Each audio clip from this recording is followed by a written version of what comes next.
Welcome to the Revenue Builders Podcast, a weekly show featuring B2B sales leaders and executives. Hosted by five-time CRO John McMahon and Force Management co-founder John Kaplan, the show goes behind the scenes with the people who have been there, done that, and seen the results. If you enjoy our content, please subscribe, rate, and review the show to help us reach more people. Revenue Builders is brought to you by Force Management. We help companies improve sales performance, executing the growth strategy at the point of sale. Find us at forcemanagement.com. Enjoy today's episode. Hello and welcome to the Revenue Builders Podcast. I'm John Kaplan here with my co-host, John McMahon. Johnny, how are you? Cap, I'm doing fantastic today. Johnny, today we're bringing our listeners an incredible story of not only individual resilience, but family resilience. So in 2005, I'm sitting at my home office desk in Charlotte, and I'm flipping through a Sports Illustrated article, and I come across this unbelievable story about a father and his child who are traveling the country with a goal of visiting every NFL stadium. The boy had cancer, and his father was determined to make memories outside of a hospital. And the story just really moved me. You know, here's a little innocent 10-year-old little boy who out of the blue develops a kidney problem, which required a transplant. And then he develops lymphoma. And so, the situation was so dire that the boy, whose name is Tyler, at one point was the only child in the U.S. who was on both dialysis and chemotherapy at the same time. So here they are traipsing all around the country with a dialysis equipment and cancer drugs, making incredible memories. And I don't normally do this, but I wrote Steve Rushkin, who was a pretty famous Sports Illustrated author back in the day. I wrote him a letter asking him to introduce me to the family, and that I would like to invite them to be, our guest in Charlotte for a Panthers game. And to my surprise, the family, was contacted. The visit was set up. The local Make-A-Wish, team helped us set up just a great visit. And it's a great memory for me. But it didn't stop there. So little did I know that over 15 years later, Bob Kessler, who's the father, Tyler Kessler, the son, and the entire Kessler family would become, like our family here in Charlotte. So this family story is so steeped in adversity, resilience, and commitment. Not only was Tyler ill, but his younger brother Cam became ill and needed a kidney transplant with no family history of kidney problems, which is just amazing. Tyler's now on his third kidney. So, since I've known them, there have been incredible medical challenges, but this is not this family's story. It's not this family's identity. They are an ecosystem of resilience and gratitude. So today in this episode, we're going to be talking with Bob, who's the father, Bob Kessler. And I'm hoping that one day we can have the whole crew on, because when we go out to dinner, it's like an all-out trash talk session from all sides. They're really just an awesome family. So we'll hear mostly about Tyler's story today and a little bit about Cam's. But, if I'm honest, Kate, the daughter, is tougher and smarter than both those two birds, Tyler and Cameron. And I can't wait till you hear this, Tyler and Cameron, because it's true.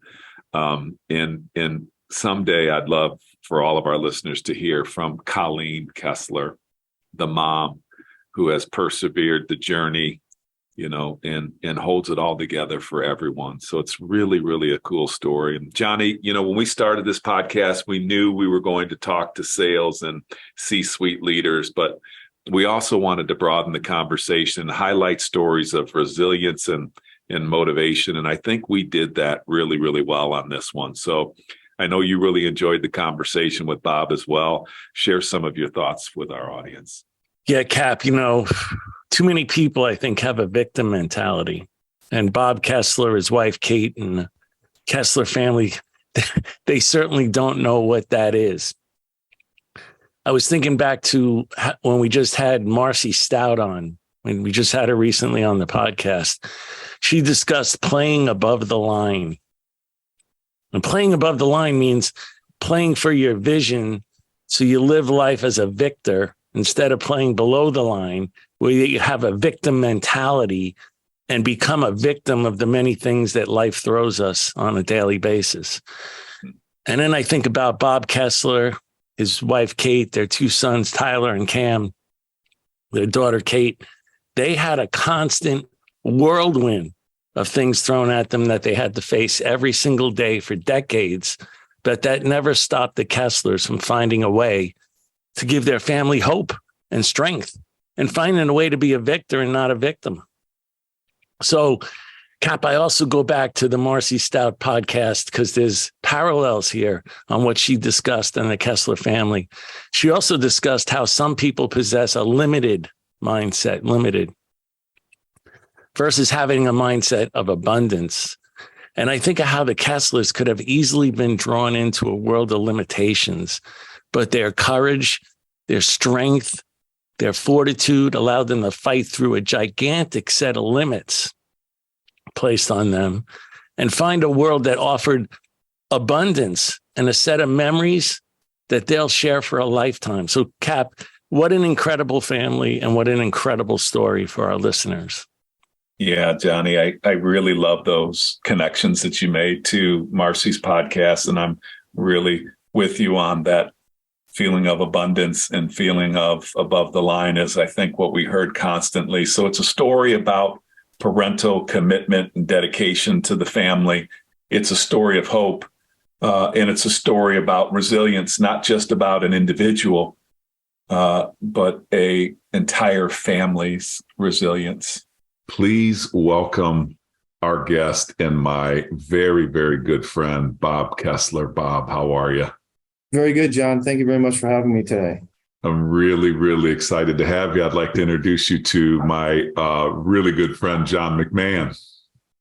Good afternoon, John. Hey, Bob, how are you?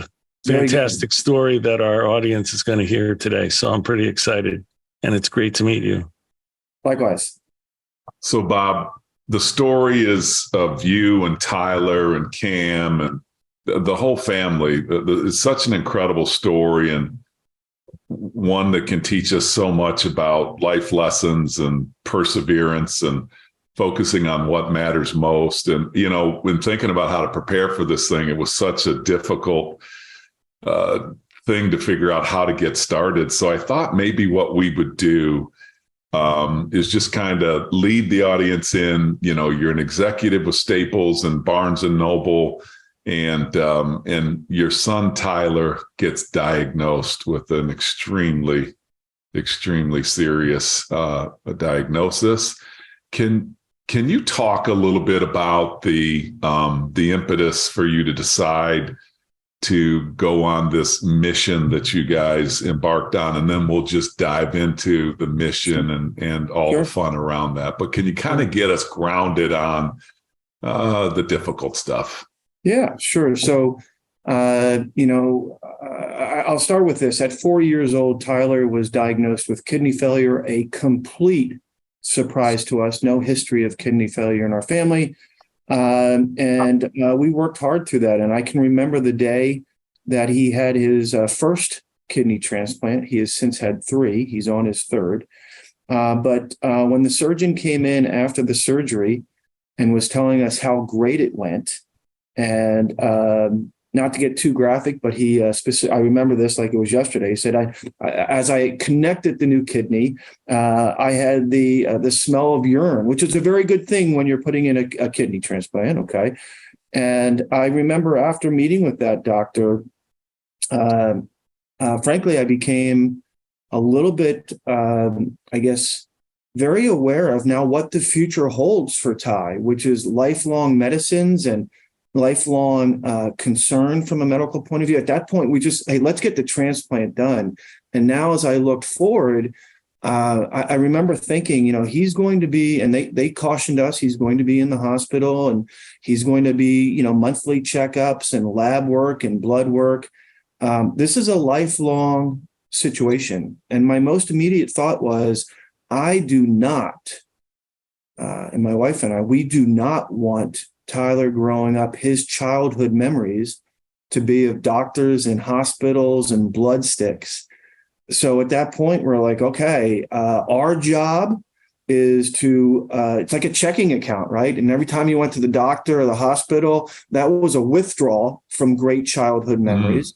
And our job was to make as many deposits on great childhood memories. So when you ask about what was the impetus, it was that simple. We did not want him growing up with childhood memories overwhelmed by hospitals and doctors and things like that. And as you can imagine, as a parent with this diagnosis, there's not a lot you can do. You can't treat him. I can't, make any diagnosis. Not a lot. So we focused on not what we can't do, but on what we can do. And that's where Ty, our family, has always been incredible sports fans. From the day Ty was born, we were on ESPN and checking out everything. So it was all about memories, John. It was all about depositing great childhood memories. And we have, we believe we have an incredible amount of great childhood memories that we've been able to deposit for Ty. Before we go into the memories that were created by the journey, and we'll get into that very specifically, I don't want to brush over this kid is I'm so thankful. He's a vibrant young man now. And, but his story is really incredible. His own story of resilience. So he gets this kidney replaced. And then 4 years later, he gets diagnosed with cancer. And I believe at one point in time, he is the only child in the United States that's on dialysis and chemotherapy. So without, we don't want to blow Tyler's head up too much when he listens to this, and, but this kid is really a tough flipping kid. So can you go a little bit deeper in the continuing saga of what you guys were facing? Yeah. So, regrettably, it's never as easy as just a kidney transplant. Not that that's easy by any stretch, but since age 4, to your point, 4 years later, Tyler became sick. And the saga was the doctors were very concerned about if we treat the cancer aggressively, he will reject the kidney. So you're trying to balance out. And of course, we're very fortunate we had the greatest doctors, but that became a little bit of the saga of, okay, how do we make these very difficult decisions? And fortunately, the doctors did a great job. But from the being diagnosed with lymphoma, he lost that first kidney, which his grandmother had given him. And then maybe about 3 years after being diagnosed as cancer-free, I was able to donate a kidney to him. And that lasted for about 8 years. And because of rejection, he went to his third kidney. And he's currently on an unrelated donor, someone who passed and was able to give the gift of life. And so far, so good. We're very, very fortunate. I will tell you that along the way between he had lymphoma, he had a number of bouts of different infections and different situations that were frankly way, way too much for any child to endure. There was a time he was in the hospital before having lymphoma for about 4 months straight. And that was a very, very difficult time. And I think what we learned from that was, to your point, he is one really, really tough cookie. It was at that point we were at the Duke Children's Hospital. And what Ty would tell you about that's why he's an incredible North Carolina fan. Nothing to do with Duke. All right. So, right. But an incredible sports fan. And that's what he would tell you, whether it be, NFL or college or baseball, basketball. He's an umpire in baseball. Him and I umpire. So we all keep really busy in the sports world. Awesome. Bob, even when you gave your kidney to Ty, that was not an easy operation either. You had some difficulties there also, right? Yeah, I don't know. For us, it doesn't seem like things ever go to the plan. They say that the surgery is a little bit more difficult for the donor, and they had a difficult time getting the kidney out of me. Fortunately, they were able to do that. It took maybe about 8 hours, and that was, a long time under. And it was difficult for them to get me back out and kind of up and running, if you will. Now, that being said, Ty took my kidney and was out of the hospital bed in like 12 hours. Okay. Wow. And, something we haven't touched upon, but when my son, Cam, my youngest son, who is now 23, when he was age 4, he also was diagnosed with kidney failure. And fortunately, he was able to receive a kidney from my wife. And the two of them walked out of the hospital in like 3 days, right? It is incredible what they can do. And with Cam's situation, he's had some side effects, but nowhere near the kind of continued medical challenges that Ty has had from a very early age. But hey, we're very fortunate. Our family, we have a daughter in the middle. She's extremely protective, but the two boys, we were able to donate. They both have very strong functioning kidneys. We're in a great place. So through all these situations, I believe even at one point, if I recall, the chemotherapy actually paralyzed Tyler for about 4 or 5 months. How does the family, how do you remain positive and, with all the health challenges and the ups and downs, how do you all of a sudden get focused on, okay, we're going to go on this journey? Yeah. Like, who does that? Like, how do you do that? Well, listen, I will tell you, my wife and I, we agreed at a very early part of this journey that, there's no bitching, there's no complaining, there's no asking why, because there's no answer there. All we know is what we can do. All right. And, John, you mentioned about being positive. It does bring back memories. The day that Ty went through his first chemo drug was like on a Wednesday. And by Saturday, he had woken up and was going to use the bathroom. And he was 10, 11 at the time. And we heard him fall down and we rushed out and he's laying on the bathroom floor and he looks at us in this big smile and said, "Hey, I think I'm drunk. My legs and arms don't work." Right. So we had a laugh, and that was like, oh my God. We laughed with him because, and he did not drink at that age. Okay. So we were wondering, where does this all come from? And when we took him in, the chemo drug, which did not work as it relates to the cancer, it had a very strong effect, which, John, goes back to what you mentioned earlier. Ty was the first clinical study of a pediatric dialysis patient going through chemo. And their very strong concern was, how does the body remove the chemo drug, right? And for, people with working kidneys, that happens naturally. People who don't, now it's dialysis. And they were very unsure about that. And that drug stayed in his system too long. But, that was during the summer, and that was a very difficult time. But again, we went back to, we can't prescribe meds. We can't do much from a medical point of view, but by golly, we are going to stay strong.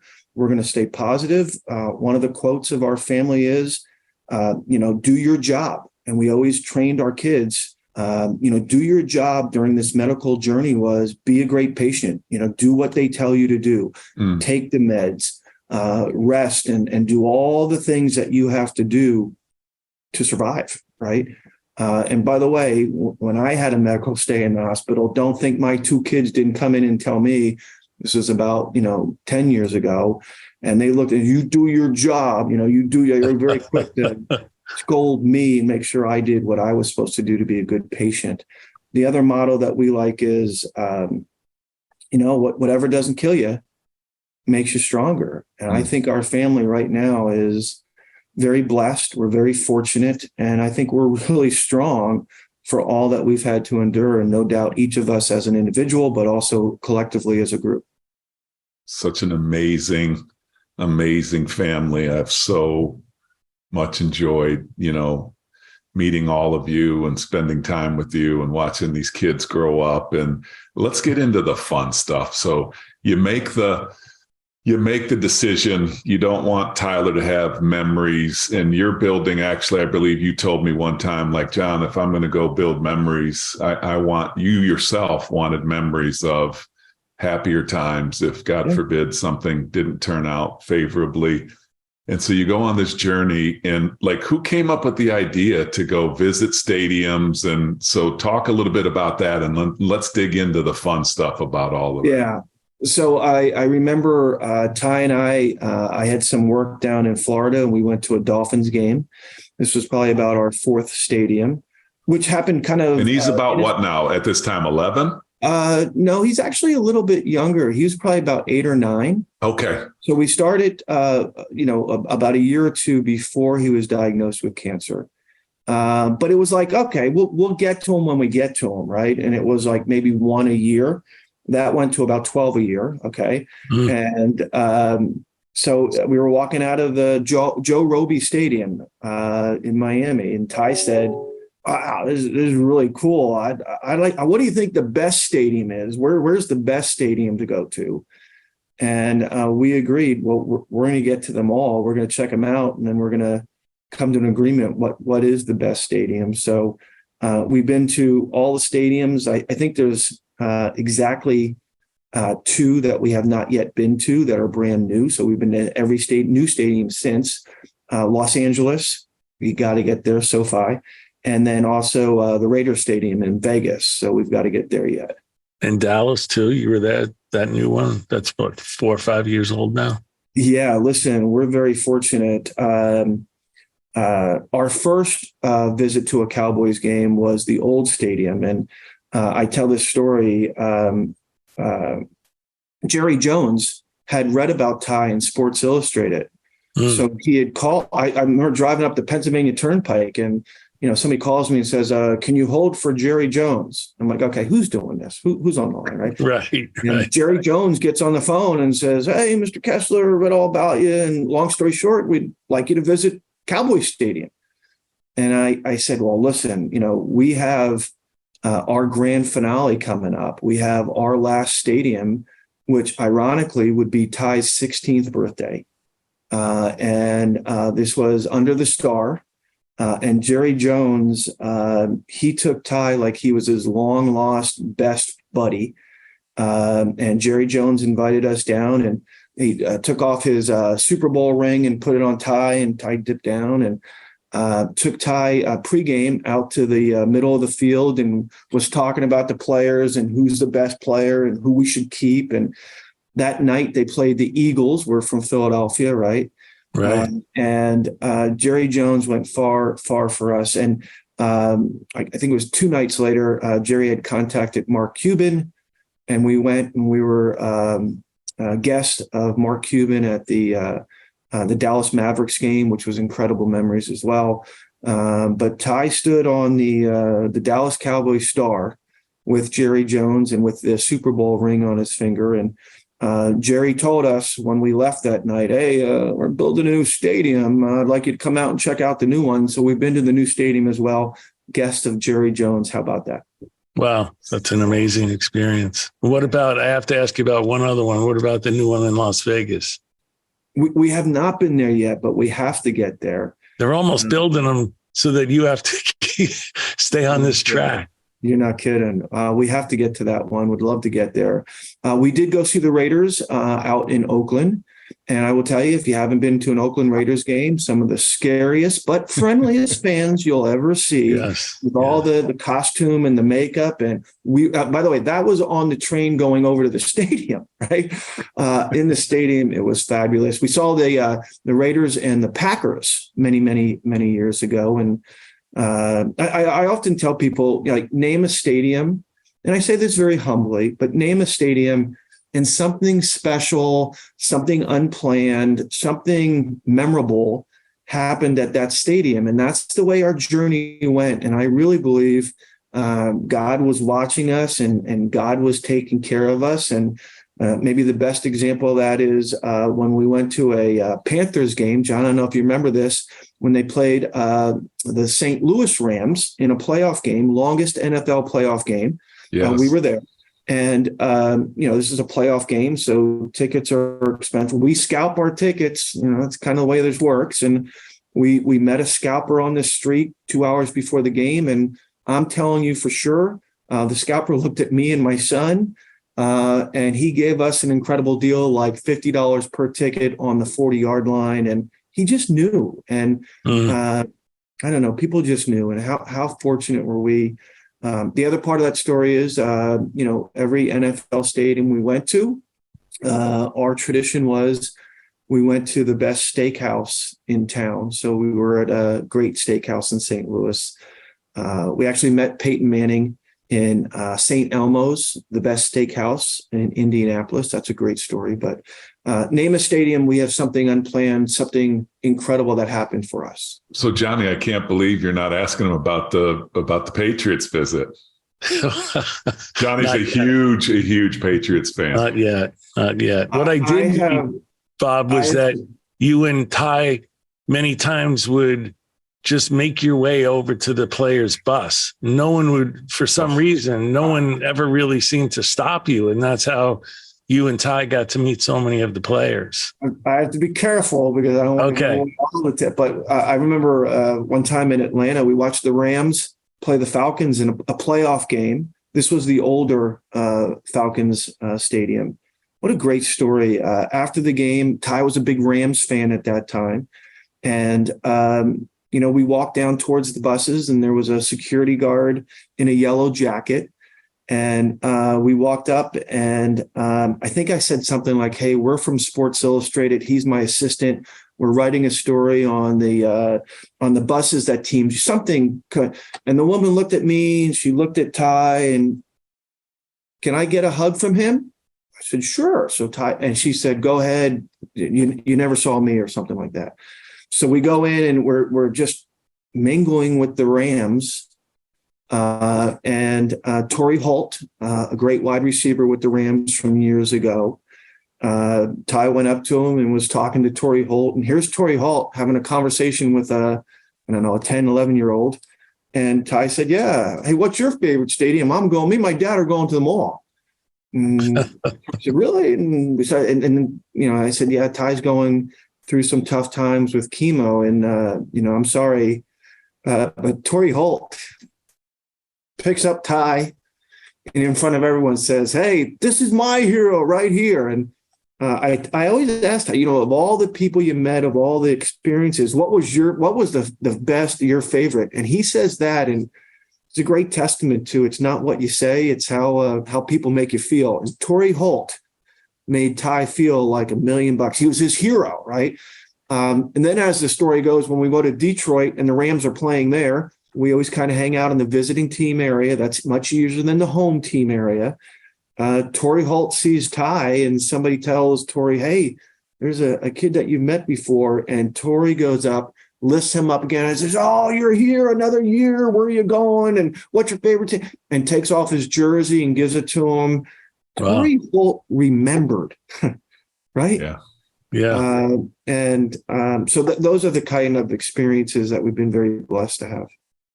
So, Johnny, I want to say I had the pleasure, but it was one of the most nerve-wracking experiences of my life when I called a few favors on the Patriots from Pepper Johnson, who we've had on the show. And we go over to the visiting side, and Bob Kessler, Johnny, is the most fearless human being I've ever met in my life. And so therefore his children are now fearless. So here's me and my son, they're saying, "Hey, let's just go, we'll walk up over there." I'm like, "Well, those dudes over there in the security." And Bob's like, "Don't worry about them." And I'm like, "What do you mean? What do you mean don't worry about them?" He goes, "Just act like you belong." And Johnny, if advice would have never stuck to somebody, it would have been me to act like I belong, because I didn't look like I belong. But Bob, tell us some of the stories about. There's one of my favorites where you said that you were with the the Grass Association or something. Tell me that story. That was a college game. We go to a lot of college games. Cam, my youngest, he is the biggest Notre Dame fan. And he actually, through the incredible folks at Make-A-Wish, was able to spend a week as a Notre Dame football player, which was an incredible story. But we went down to Florida State to see Notre Dame play down there. Yes. And again, our tradition is the day before the game, we always try to get onto the game field to take a picture. Now, they kind of frown upon that, but one way or another, we got to try to get this done. And, Cam, Ty, and I, they're two little kids, and we go down the walkway, and there's another, a young college student in a yellow jacket, and the three of us walk up to him. Now, Cam and Ty, they're used to it. They don't know what's coming, but they know just keep walking, right? And I looked at the college student. I said, "Hey, we're from Sports Illustrated." That line does me well. We are doing a special. We're writing an article on grub worms and how they're affecting football fields. And he said, "Oh, really? Fantastic. Okay." And I kind of winked at him. He said, "Yeah, I got you. Go ahead." Right. So, so we were able to get down on the football field. And the funny thing about this was we didn't realize that they had just painted the field, the maroon and gold colors, the sidelines, the end zones. And fortunately, Cam picked up on, "Dad, stop. Don't go on the green field. Stay off the side because they just paint it." So we have some great photos on the Florida State football field the Friday before the Notre Dame Florida State game. Just fun. We will never forget Cam yelling, "Stop, don't walk out on the field," funny stuff. So you mentioned probably the favorite player. I remember just several stories. Steve Smith was a fun one. I got to watch that happen in North Carolina. Danny Coppin, I remember from the Patriots. Stu, what was the guy from the Vikings? Todd Stussy, who also played with the Panthers. That's right. I remember Todd. Yeah. And so you've talked about a number of favorite players. Do you have a favorite owner? Would it be Jerry Jones? I would say Jerry Jones because, first of all, after we met him there, we ran in Dallas. We ran into him in Seattle, and he remembered Ty and took Ty out in the field in Seattle. I'm sorry, I don't remember the name of the place kicker that won the game for Seattle that day, who came up to Ty and gave him a football. And when we went to the steakhouse, Josh, I think it was Josh Brown, was the field goal kicker. He happened to be in the same steakhouse, and he was telling Ty, I kicked that one for you, and Ty had the game ball. It was really, really cool. But we've seen Jerry Jones on 2 or 3. Jerry, the day after that game in Dallas, we went into his office, and we have some pictures of all these Super Bowl trophies, and Ty sitting behind his desk. So Jerry Jones has been very, very, very nice. I would say Mr. Mara for the New York Giants. The first time Sports Illustrated wrote about Ty, Mr. Mara called us and said, "Hey, we'd like to invite you to the Super Bowl. We have some tickets for you." And I said, "Oh, that's fantastic. Thank you very much. But Sports Illustrated gave us 2. Thank you very much, but we're covered." And like the day later, he called back and said, "Hey, I didn't ask you, do you have a hotel room?" And I was like, "No, we were going to stay in Orlando because that's the closest hotel we could get." And Mr. Mara said, no, you're staying at our hotel, and took care of. So he was very nice. And then we went to the Giants locker room and met Manning. And that reminds me, I know you asked about the favorite author. So those would be my 2, but I have to go back and I have to share. John, I think I shared the story. We went on a little bit of a long weekend trip where we went to a game in Chicago, and then we flew to New England Monday morning, and we went to a Patriots Colts Monday night game. Now, our tradition is we always go to the visiting team hotel, less security. It's easier to try to get an autograph or 2. So we went to the Colts hotel, and look at when you're in Rome, right? So the kids, and we have all the Colts stuff on, right? So this would be about the third time that Tyler has met Peyton Manning. Peyton Manning and Tony Dungy come down the hotel later. This is like 1:00 in the afternoon. And Peyton's like, Ty, and we have a great conversation, great pictures. And Tony Dungy introduces Ty to a couple other players and Cam. So we have a great experience at the Colts team hotel, get in the car, drive down to Patriot Stadium, Foxborough. And now Danny Copen had helped us with getting some tickets. And what we did not know was he got us access to the game field before the game. And Tyler and Cam were chosen as the team captains. So they went out for a coin flip. Oh, I remember. I think this would all be incredible. Incredible. Right up to the point where Ty and Cam are walking out to meet Peyton Manning, the captain of the Colts. And Peyton Manning looks at Ty and says, "What's with the Patriots jersey?" And wow. I was wondering what's going on, because I see Ty look at Cam and Cam and Ty look up that tall guy. And then I see Ty point over towards me on the sideline. And of course, Ty said to Peyton Manning, "My dad made me do it. I wanted to wear the Patriots stuff or the Colts stuff." Right. Colts. Yeah. Yeah. But funny story. And look at Peyton Manning. Had some fun with that and kind of busted his chops nicely and told him, "You better be rooting for us." And a great Monday night game, Colts and the Patriots, 2 games in 2 days. Did he ever run into Peyton Manning again after that? Yes, at the Pro Bowl. He did? Pro Bowl. Yeah. Hopefully he was wearing a Colts jersey. I don't remember, but Peyton was busting his jaw. "Weren't you the kid that wore the Patriot?" Because it was right after that. That was late in the season. We went to the Pro Bowl in Hawaii. And so Ty met Peyton Manning, the Pro Bowl, that game. And then the first time we went to Indianapolis, again, a great story. How blessed are we? Go to the best steakhouse in town, St. Elmo's. Ty and I, 10:00 Sunday night, having a steak. And the waiter starts talking to us, "Where are you from?" And he can't believe we're from Pennsylvania, going to a Colts game. And tell him a little bit about the story. About 10 minutes later, he comes back to the table and says, "Hey, excuse me. Do you mind if I take your son upstairs to a dinner event for 10 minutes? Okay. And sure enough, it's Peyton Manning and his family. And this was early in our journey. And Peyton Manning spent 15 minutes talking stadiums and football and what Omaha meant and all this kind of great stuff. And then Ty comes back down and he's like, "Hey, it's that dinner with Peyton Manning." I'm like, where? What are you talking about? What are you talking about? Right. But it was that game. This was early. This might have been stadium number 7 or 8 that we came up with a new rule. And the new rule was, when we went to a stadium, you had to take a football. We had to be ready for a signature, for an autograph. Right. Ty only had a hat, and I think he had a Colts Nerf football. So we learned from that, always be prepared, and we tried to do that the best we could. So, Bob, what is your favorite stadium? Favorite stadium versus favorite experience. The new Cowboy Stadium was very cool.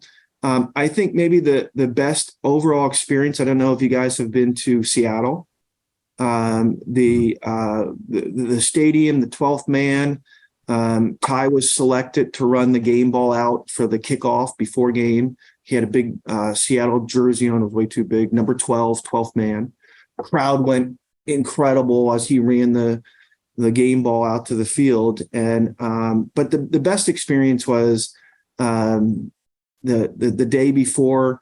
We went to their practice facility, and Holmgren, it was the coach back then, and he was incredible. And a couple players kind of took Ty under his wing out in the practice field. Nobody else was there, and they were throwing footballs. But the city of Seattle, we did that plane, the hydroplane. What do they call that? The seaplane. Yeah.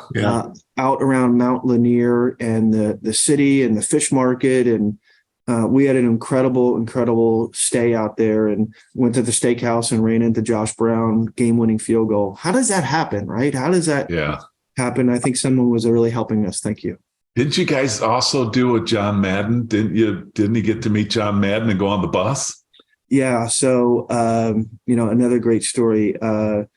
Matt, oh my gosh, his name escapes me. The general manager for the Detroit Lions was Matt. Ex football. He was an ex Played for Penn State. ex linebacker. Yeah. So he actually was living within, I don't know, 15 miles of us. And he had heard about Ty and my journey. And at the time, he was the general manager for the Lions. And he invited us out to the game. And it was a Monday night game. This was preseason. We had a great experience. But, the day before the game, he invited us to go out to the Madden Cruiser, where John Madden and Al Michaels, where they were preparing for the game and meeting with different players and the head coach. We met Steve at the time, the coach of the Lions, Steve, not Spurrier, Steve. They went through so many, don't worry about it. But listen, there's two things there. One is meeting with John Madden and Matt talking to Ty, like, again, they're long lost friends, and all these great stadium tours on their bus, and the rules of the bus, which was, I hope this is okay to say, you were allowed to go to the restroom on the bus, number one, but never number two. And one time somebody did, and Ty, don't ever do that. And it was really just funny, right? And again, it's how people make you feel, right? It wasn't just, hi, Ty, here's an autograph. It was how they made you feel. When we went to the team walkthrough the day before, Matt Millen got the whole team together. Matt Millen, there's his name. Millen. And talked a little bit about father and son and what they were trying to accomplish and what they were getting done. And then they did the Ty broke the team huddle, right? And then like every single player to a person walked up to Ty, shook his hand, and congratulated him, and it was really, really special. So how again, crazy life is 10 years after that, Matt Millen has a heart transplant, becomes a transplant recipient. It's just Bob, tremendous bonding experience between you and Ty and you and Cam, and you remember all the stadiums and the players, but do you think that there's any lessons that Ty learned or Cam learned or you learned that are etched in your memory from these experiences? Yeah. Hey, listen, no doubt about it. Our family is all about what you can do and not what you can't do. Control the things that you can take care of. And I would also tell you at the same time, we're going to move forward. Give us the tough obstacles and we're going to figure it out. We're going to find a way. I can remember at one point, a very sad day when one of the oncologists told Colleen and I that this was after the drug had paralyzed him, that, hey, listen, there's no other drugs for him. We don't want to do anything that puts him in a worse place. And that he had anywhere from 6 months to 12 months to live. And we found that completely unacceptable. And we had a long conversation with her. And the end of the story was that she said, well, there is one other drug. And I guess they call this like a third line. My interpretation, that was the third string drug. The first one didn't work. They went to the third string drug. And I remember Dr. Bunnan looking at Colleen and I and saying, listen, this drug has a side effect. It affects hearing. And right now, today, Ty has a hearing disability. And I remember looking at the doctor and said, listen, we'll take breathing over hearing every day of the week, twice on Sunday. Give him the drug.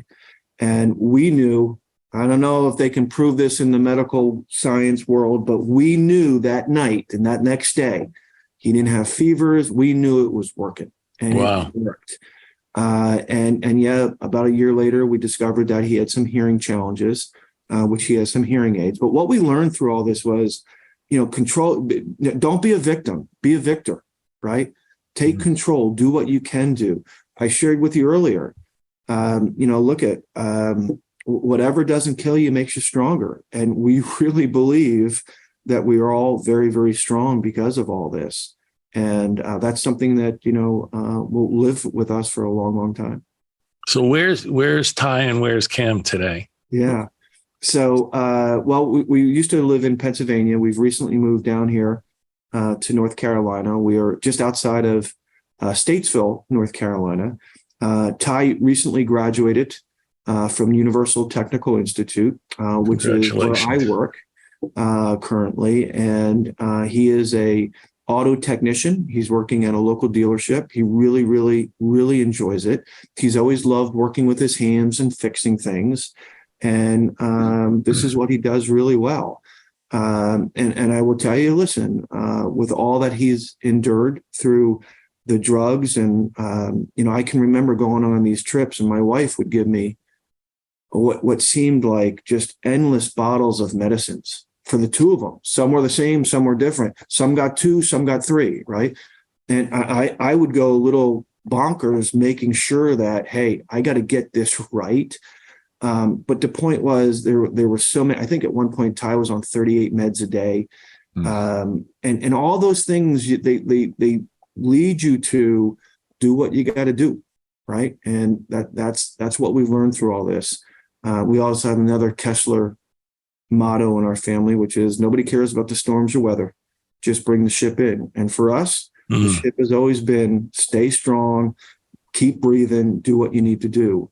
And so Ty's doing very well with that. He's endured some challenges from a learning point of view, but he loves working with his hands, and that's what he does. Cam is in Raleigh with one of his high school buddies, and he is working as an inside salesperson for a technology company, software company. He loves that.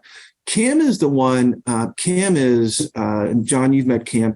Cam is very outgoing, very funny. Ty's a little reserved, right? A little bit quiet. And Cam is the one that keeps us on our toes with jokes and pranks and all that kind of stuff. And John, I think I shared with you, Cam, Ty, and I went to the new Colts Stadium years after we went to the first game. And John, I don't know if you remember this story. I think so. Go ahead. It makes it's me a laugh. good one. I think Cam was like 8 at the time. And we were, we always take a football. We're throwing it around after the game. We're letting all the traffic get away. We got to go to the best steakhouse, right? So we've already been to St. Elbo's. 2 hours after the game, we go up to a cop and say, the three of us, Cam, Ty, and myself, hey, officer, we're looking for a great steakhouse, something that would work for the three of us, so we can watch the games. Any suggestions? And the cop innocently says, well, there's a Hooters right down the road. And without missing a beat, Cam says, oh, no, officer, we don't want to bother my mom at work. I was like, Cam. And he got that from The Simpsons. And no, Colleen has never worked as a waitress or at Hooters. So, but it was, I looked at Cam, I was like, where the heck does that come from? The cop, two of his buddies, hey, come here, you got to hear this.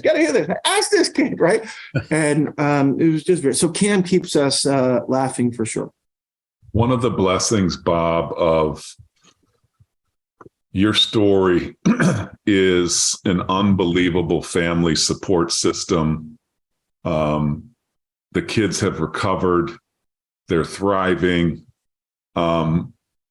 We, John and I, are blessed with a large listening audience. And there's no doubt in my mind that there's people that are listening that are either facing difficult times or have family members that are facing difficult challenges.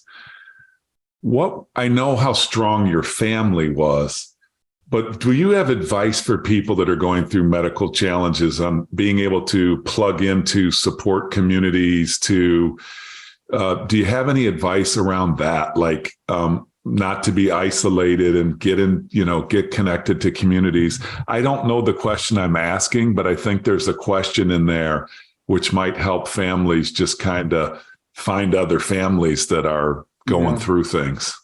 So, listen, for good or for bad, when we first started on this medical journey, different people tried to connect us and hook us up with different resources and groups. And in a very naive way, we were too busy for that. We didn't value that, and we kind of stood away from that. But we learned by working with a couple different resources that not only could really help Ty or Cam, but could help all of us. And I will tell you that social groups and the Kidney Foundation, and I'm sorry, I don't remember the exact name of the cancer organization that supported Ty and helped us through all this, but we connected, and we have some, incredible networking with folks who have just who we've really leaned on. So at first you may be like, hey, I don't need that. That's what we said.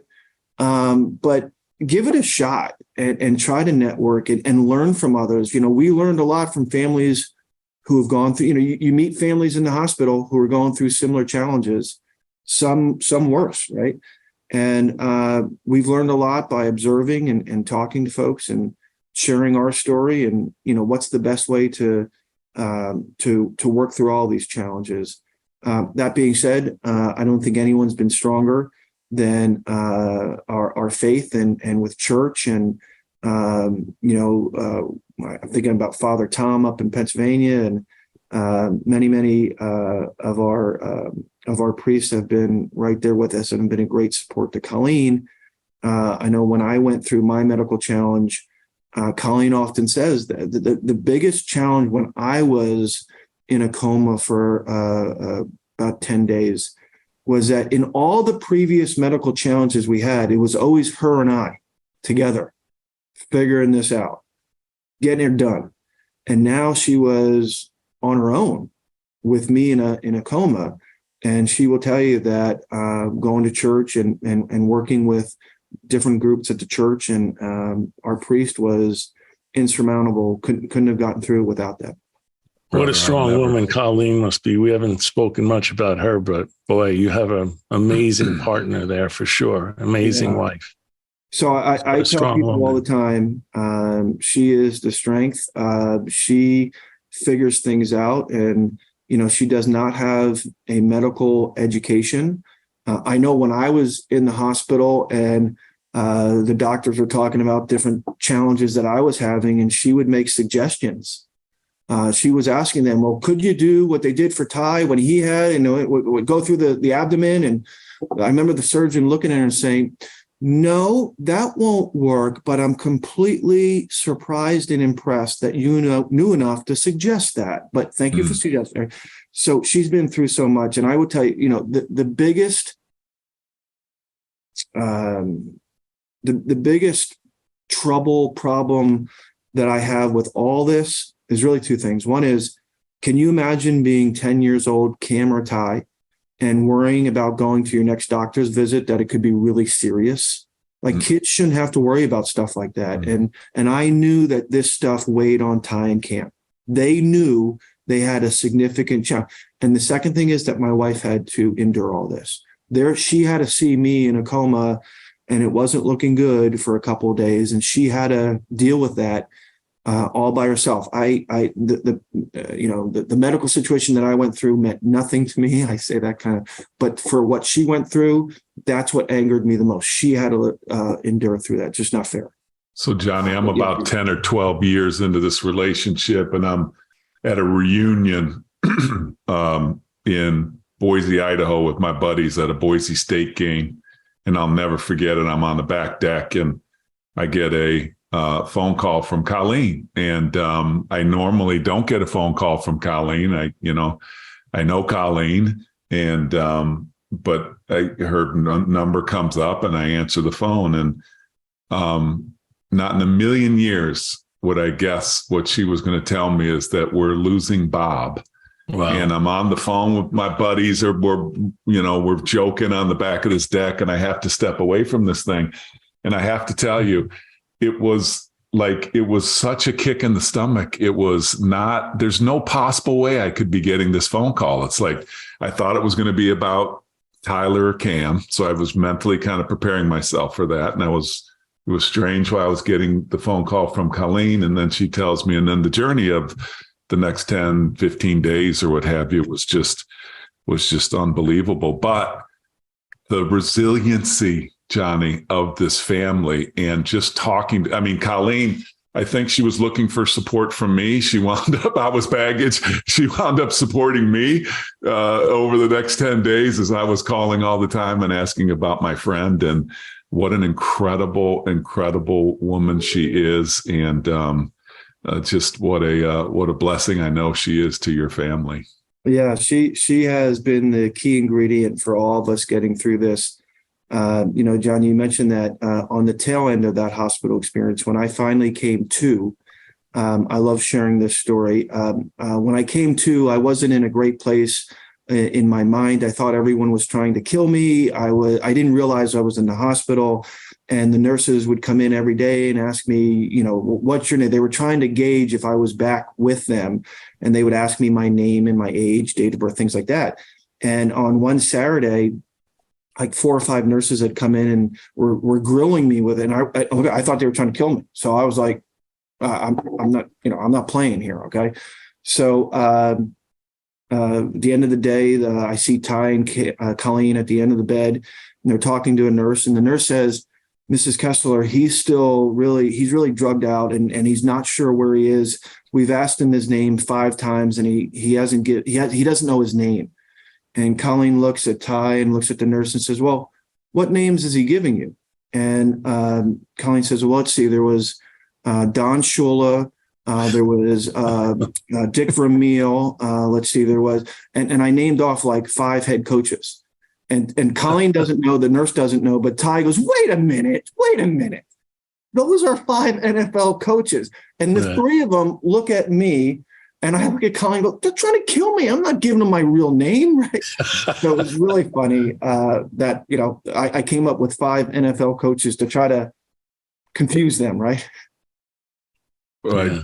Brother, such an incredible, incredible story. We are so thankful where the family is today. We're so thankful for you taking the time to be with us and to share the story and to share it with others. And hopefully it brings some spirit and some joy and insight into maybe some others that are going through some difficult situations. Johnny, what I didn't highlight in here, one of my favorite parts about this story is a boy named Tyler was born on Christmas Day. This is true. Oh, wow. Okay. He was born on Christmas Day in a town called Bethlehem. So he's from Bethlehem, Pennsylvania. I'm getting chill bumps. And he went on to change people's lives of people that met him on Sundays. And that's one of my favorite parts about Ty. Every Christmas Day, I send him a text, happy birthday. And we're just so thankful that you've joined us. Johnny, I know we want to talk a little bit about some charities and some focus, but Bob, you are a beast. Your family is amazing. And we're so thankful you joined us. Sure. No, well, thank you very much. And John, much like yourself, many folks have supported us, have helped us. And we are, again, very, very blessed, very, very fortunate. Bob, what an inspiring story. And some of the key Kessler mottos, as you put it, do your job, do what you can control. Yeah. And the one I love the best is don't be a victim, be a victor. So, deep breath, but wow, what an amazing story. And Bob, I don't know if you want to, but do you want to talk about a favorite charity you might have? Sure. Listen, and by the way, those Kesslerisms, those are things, I don't know that I'm the greatest father ever, but I can tell you this, our kids, they know those outlooks on life. They know those through and through because we repeat those on a daily basis. Favorite charity, listen, the Make-A-Wish Foundation has been incredible.